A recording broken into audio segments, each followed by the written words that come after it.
My friend said she was going to tell a story about her parents' first date. She said she didn't like telling the story since it was actually true, but we prodded her on. To cut to the chase, the parents had a nice, if awkward, first date, and around the time that they would have said goodnight, the male in the situation, who's my friend's dad, suggested that they go for a midnight hike up Provo Canyon. He apparently knew the place since he had done a fair amount of rock climbing in the area. So the two drove up the mouth of the canyon, got out of their cars, and started hiking under just the light of the stars since it was a new moon.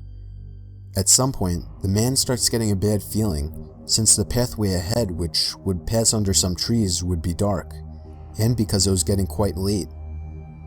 He ignores the feeling and presses on. A minute later, the feeling came back to the man.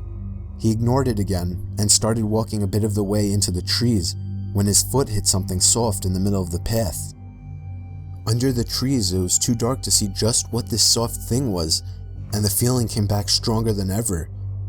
Instead of finding out what his foot had bumped into, he and the woman both agreed to hightail it out of there. Years later, after being married for some time, they were watching an interview with the serial killer Ted Bundy